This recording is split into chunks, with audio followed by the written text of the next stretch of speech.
पंढरपुरातून एक मोठी बातमी समोर येते। श्री विठ्ठलाच्या मूर्तीची काही प्रमाणात झीज झाल्याचं समोर आले, त्यामुळे त्याच्यावर रासायनिक प्रक्रिया करणं गरजेचं आहे, असा लेखी अहवाल पुरातत्व विभागानं मंदिर समितीला दिलाय। त्यामुळे लवकरच श्री विठ्ठलाच्या मूर्तीला रासायनिक प्रक्रिया केली जाणार असल्याची माहिती मंदिर समितीचे सहअध्यक्ष हबप गहिनीनाथ महाराज औसेकर यांनी दिली आहे। याबाबत त्यांच्याशी संवाद साधलाय आमचे प्रतिनिधी अभिराज उबाळे यांनी।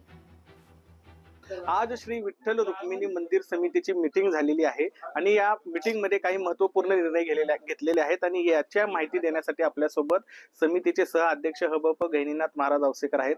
महाराज, आज काय काय निर्णय झाले, कुठल्या पद्धतीचे निर्णय घेण्यात आले आणि त्याची अंमलबजावणी कशी होईल?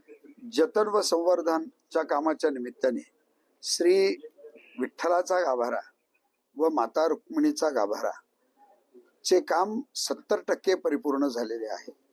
30% काम जे राहिलेले आहे ते येत्या 5 जून पर्यंत परिपूर्ण करावेत असा पुरातत्व विभागाला मंदिरे समितीने आज आदेश दिलेला आहे।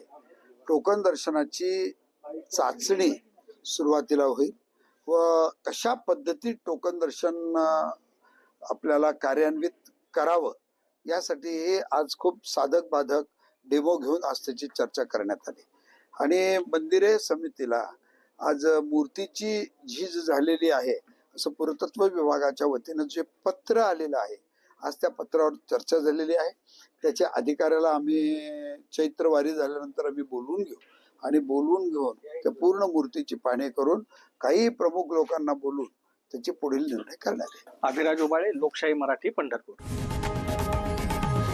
लोकशाही मराठी, ऐका, पहा, जागरूक रहा।